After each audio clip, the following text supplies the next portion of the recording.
Bonjour à tous, je vous remercie d'être sur le live, bienvenue. Alors 19h heure française, 18h heure algérienne. Alors aujourd'hui, trois petites choses comme d'habitude, sauf que la troisième, je vais essayer de faire vite cette fois-ci. La première, c'est ce témoignage là, qui est une question, donc je vous laisse lire un petit peu. La deuxième, comme promis, on parlera de ce petit tableau de la Sénia. Et pour finir, je reviens un tout petit peu sur la lettre, pas très longtemps, je vais essayer quand même de faire en sorte que ça ne soit pas long cette fois-ci. Alors je vois qu'il y a déjà 4 petits spectateurs en direct, il ne faut surtout pas hésiter à me faire un petit coucou pour que je vois qui c'est, et puis que je vous fasse un coucou moi aussi. Donc, on attaque avec ce témoignage donc de Azdinov Buzarievich. Je vous dis ce qu'il met, c'est une question qui n'est pas évidente pour moi, mais enfin bon, je me lance le défi d'y répondre, il n'y a pas de raison. Merci pour cette quête de faire revivre l'esprit pied noir. Bonjour Marie-Ange. Merci pour cette quête de faire revivre l'esprit pied noir, mais j'ai le sentiment qu'il manque un maillon essentiel qui est la relation aux Algériens. Le revivre ensemble. Et alors il y a un point d'interrogation, parce que, mine de rien, il attend quand même une réponse, et il a bien raison. Parce que c'est une vraie question. Alors probablement que je ne parle pas assez des Algériens ici. Je devrais en parler davantage, c'est une évidence. Je voudrais juste rappeler d'abord que ce que je fais ici, c'est en grande priorité destiné aux enfants de Pied Noir, qui sont comme j'étais moi il y a quelques années, c'est-à-dire qui ont complètement oublié, mais c'est plus que oublié, c'est qui ont complètement intégré cette histoire à tel point qu'elle est partie dans l'inconscient et qu'ils ne se rappellent pas vraiment d'où ils viennent. Et je m'adresse aussi à ceux qui se rappellent, mais qui n'osent pas franchir le pas.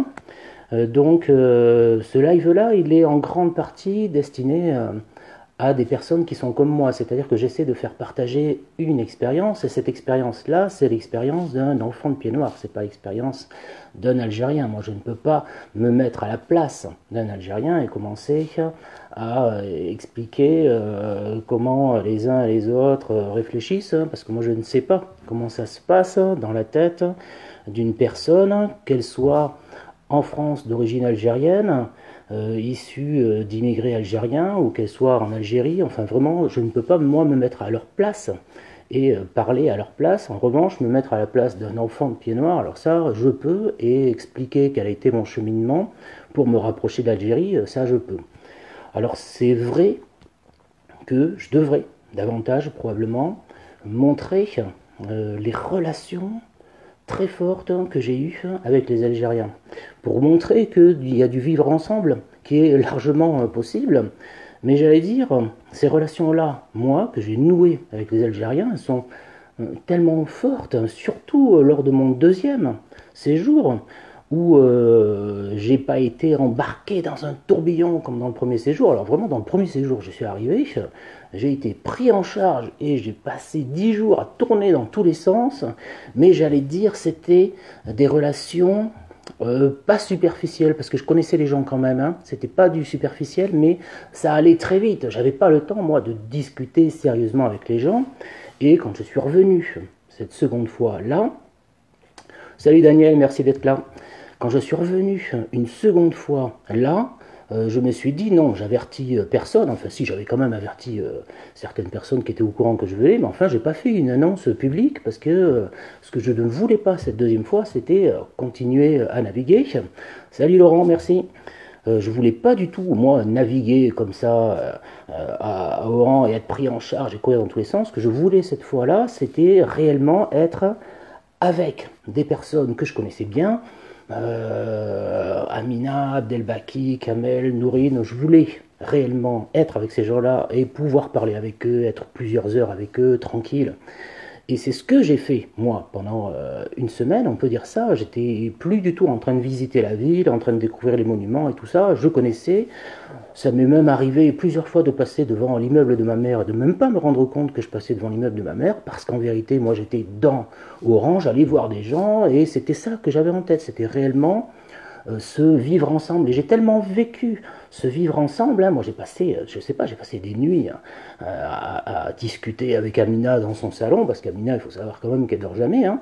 Donc, on a passé des nuits à discuter, puis je partais à 3 heures du mat pour revenir au diocèse.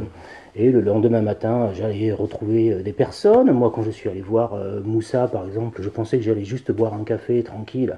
Et puis, hop, il m'a embarqué dans la voiture avec ses amis. Et je me suis retrouvé dans la voiture avec plein de jeunes Algériens. Hop, c'était une ambiance un petit peu folle, hein, je sais pas. Enfin, c'est pas facilement racontable. Ça, mais ce qui est sûr, c'est qu'il y a du vivre ensemble qui a été très fort pendant ce deuxième séjour, et que le vivre ensemble, évidemment, il est possible.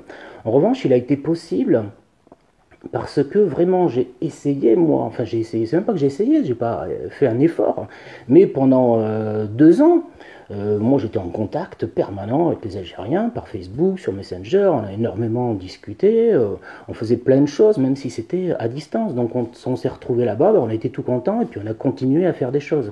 Donc il n'y avait pas de quoi que ce soit à construire, tout était là. Et moi j'ai passé une semaine à énormément discuter avec les uns et avec les autres, hein, avec Toufik, on s'est retrouvé place d'Armes, on est allé boire un café, on a beaucoup discuté, puis on a continué à marcher, on est allé se prendre une kalentika, on a continué, on est allé chez Amina, on s'est installé dans la cuisine, on a discuté, on a rigolé. Bon, je veux dire, il y a un vivre ensemble qui est là, mais qui évidemment se construit en amont. Et ça, pour moi, c'est pas évident, là, dans le live, de parler de ça, parce que je ne sais pas très bien comment parler d'une amitié simple, c'est-à-dire qu'on vit des choses ensemble, mais j'allais dire, je ne sais pas encore comment raconter ça. Ce que je sais, c'est que par contre, du vivre ensemble, alors ça c'est sûr que c'est possible, et que c'est bien, et que c'est ça que je vais chercher à Oran maintenant, et certainement plus les lieux de ma famille, parce que je n'y suis pas passé cette année. C'est pas compliqué, je suis passé devant l'immeuble de ma mère, et puis terminé, j'en ai pas fait plus que ça. Je suis même pas monté voir l'appartement ni rien, je suis passé devant comme ça. Donc voilà ce que je voulais répondre à la question de Asdinov. Je ne suis pas sûr d'y avoir vraiment répondu, hein, mais voilà, il faut se mettre en tête que ce live, il est surtout destiné à des gens comme moi, des enfants de pieds noirs qui essaient de se rapprocher de l'Algérie, et que le vivre ensemble, il est possible, mais qu'il faut absolument, avant, avoir un contact avec l'Algérie. C'est vrai que si on arrive comme ça en Algérie, la seule chose qu'on va faire, c'est sûrement faire un petit voyage organisé, découvrir Oran, et puis repartir, et on aura raté le vivre ensemble. Donc c'est vrai que c'est un problème. Alors je suis déjà à 8 minutes, je ne sais pas comment je vais faire, mais c'était une question qui était importante. Je vais revenir un peu sur la Sénia vite fait. Ce petit tableau là, il est très particulier. Je vous le remets, en espérant que ce ne soit pas pixelisé, j'ai très peur, mais bon, je vous le remets, on ne sait jamais. Tac. Il a une petite particularité. Il est peint sur un fond d'huile, et dessus, la dame qui a peint ça, elle s'appelle Catherine Quesada, elle a collé les petites photos, en vérité, des amis de son mari, parce qu'en fait c'était à destination des amis de son mari. Et si on regarde bien, mais c'est très difficile à voir, si on regarde bien, les petites têtes de ces personnages, ben, c'est des petites photos des personnes actuelles qui ont vécu et connu la Sénia là-bas. Alors moi, quand je pense à la Sénia, je pense toujours à ce petit tableau, je pense toujours au moment où j'atterris aussi à l'aéroport, parce que j'ai le souvenir de ce qu'a écrit ma mère ici dans ce petit roman qui s'appelle Nadine, qui en fait est autobiographique, même si ma mère ne s'appelle pas Nadine, mais enfin ma mère, elle a transposé un petit peu son histoire, et la seule chose qu'elle a transposée, c'était son nom. Donc elle a changé son nom et elle a mis Nadine, mais en fait on reconnaît absolument tout le monde, on reconnaît tout. D'ailleurs je voudrais juste lire la fin. La fin, elle écrit: à la Sénia, on a attendu des places dans un avion pendant 2 jours. L'armée avait installé des lits de camp avec des couvertures marron qui piquaient horriblement. Mon père avait dit: le premier avion où il y a 4 places, vous le prenez, même s'il va à Dunkerque. Une fois en France, vous prendrez le train. On devait aller à Paris, chez la sœur aînée de ma mère. Le premier avion, il allait à Lyon, on l'a pris. Lyon, ça tombait mal pour ma mère. Voilà la dernière pensée que j'ai eue. Parce que Lyon, c'est l'endroit où est morte la sœur de ma mère, la petite sœur de 11 ans et demi, dont j'ai déjà parlé par ailleurs. Et donc, moi, quand la première fois je suis arrivé à la Sénia, j'avais ça en tête. Je me disais, voyons voir, cet aéroport où toute la famille est partie en catastrophe, je crois le 28 juin 62, c'est-à-dire que le 25 juin 62, les réservoirs d'Oran étaient en feu. C'était vraiment, apparemment, parce que j'y étais pas forcément, mais enfin apparemment, de l'avis de tous les témoignages que j'ai pu lire, bon, c'était apocalyptique, Oran, avec cette grosse fumée noire qui couvrait toute la ville. Et je pense que là, mon grand-père il a compris que c'était plus la peine d'insister. Et le lendemain, donc le 26, ils ont fermé la porte et ils sont partis. Et ils sont restés 2 jours à la Sénia, sur les lits de camp et tout ça, en train d'attendre un avion. Et ils sont partis le 28 juin. Donc quand je pense à la Sénia, je pense à ça. Et quand j'ai atterri à la Sénia, j'ai essayé de ressentir un petit peu ce qu'avait pu éprouver ma mère à ce moment-là. Mais en fait, j'ai eu du mal à éprouver ça parce que quand je suis arrivé, c'était juste magnifique parce que c'était tout jaune. C'était tout jaune parce qu'il y avait le sable du Sahara qui était venu se déposer là et dans l'air, on avait une couleur dorée qui était là et je me suis dit waouh, mais qu'est-ce que c'est cette ambiance incroyable, on dirait je sais pas un tableau doré. Donc quand je suis descendu de l'avion, tout de suite j'ai été pris par ça et j'ai presque pas eu le temps, je me suis forcé à penser à ce petit épisode là parce que sinon j'étais pris par la beauté du paysage doré. Et puis alors troisième souvenir que j'ai avec la Sénia, c'est en fait la maman de Toufik, chez qui j'étais logé la première fois, à qui je racontais que j'avais envie de ramener de la terre rouge pour mes filles, et qui m'a dit tout de suite t'inquiète, je vais t'en trouver de la terre rouge, moi je travaille à la Sénia, il y en a plein là-bas. Et je pensais qu'elle allait me ramener un petit pot comme ça, et elle m'a ramené un énorme sac de terre rouge rempli à ras-bord. Je me disais, mais comment je vais faire pour ramener tout ça, moi, dans mon sac? Et en fin de compte, j'ai ramené ce grand sac de terre rouge qui revenait de la Sénia et que Nacera, la mère de Toufik, m'avait offert parce qu'elle avait été touchée par le fait que j'avais envie de ramener de la terre. Et je l'ai offert à mes filles et j'ai ma grande qui tout de suite s'est jetée là-dessus, l'a mis dans un pot, a mis des plantes que m'avait données aussi Nacera et s'en est occupée pendant 2 ans et ça continue puisqu'elle l'a sorti encore du pot, elle l'a rempotée mais ailleurs, elle n'est plus dans la terre rouge, elle est dans la terre d'ici. Et quand je pense à la Sénia, j'ai ces 3 choses-là. J'ai ce petit tableau qui est extrêmement nostalgique pour le coup. J'ai le témoignage de ma mère à l'aéroport pendant 2 jours à Oran, enfin à la Sénia donc, plus mon arrivée à l'aéroport qui vient se mélanger à tout ça sur un fond doré de sable du Sahara.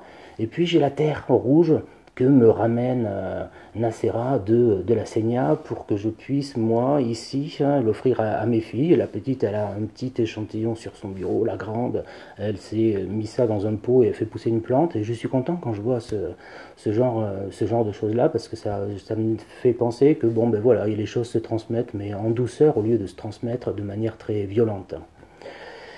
Marie-Ange me dit, c'est ce qui manquait le plus à mon père et il n'y a qu'à Vitrolles qui retrouvait cette couleur. Alors c'est vrai, moi j'ai découvert très tard que Oran avait une terre rouge. Et d'ailleurs il y a un quartier qui s'appelle El Amri et on m'a expliqué que El Amri, ça voulait dire la terre rouge. Et j'ai trouvé ça très très chouette. Donc voilà ce que je voulais dire. Je me sens que j'avais un truc en tête et puis il a disparu. Donc je vais finir alors, très vite avec un petit retour sur la lettre.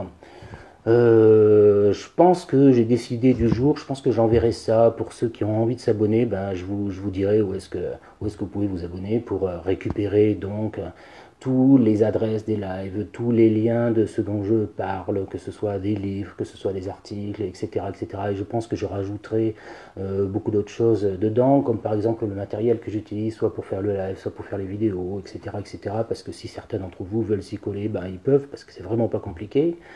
Je rajouterai, je pense même, des liens qui mènent vers YouTube où je pourrais faire des vidéos plus longues et où je ne serais pas coincé dans un format minuscule ici où je suis obligé de foncer à 300 à l'heure pour essayer de me caler entre 15 minutes et j'y arrive même pas. Alors Daniel me dit, le Hamri, c'est pour moi là où nous achetions toutes sortes de fripes. C'est bien possible, je suis amateur d'apprendre tout. Nawel, bon courage pour ce que tu fais. Je te remercie Nawel, c'est gentil de m'encourager. J'ai besoin d'encouragement énormément parce que je suis toujours un petit peu stressé quand le live arrive. Donc tous ceux qui me disent coucou et qui me disent bon courage sont les bienvenus. Donc je disais, la lettre, je vais l'envoyer le vendredi soir. Je pense que c'est encore la meilleure des choses à faire. Et même pour moi, c'est pas plus mal parce que le vendredi, je suis un peu tranquille. Donc je pourrais la fignoler de manière à ce qu'elle soit propre quand je vous l'enverrai le vendredi soir. Donc rappelez-vous là-dedans, il y aura tous les lives de la semaine avec les liens directs. Parce qu'alors sur Facebook, ça devient infernal. Hein. Si je veux récupérer le premier live, je suis obligé de descendre tout en bas, tout en bas, tout en bas. Et je finis par plus savoir où c'est. Donc là, au moins, vous aurez tous les liens vers tous les lives. Vous aurez les liens vers les livres dont je parle, les liens vers des tas de choses, et puis aussi les liens vers peut-être des vidéos YouTube que je mettrai en ligne. Marie-Ange, oui, les vêtements américains, une fois par semaine avec ma grand-mère, tout à fait.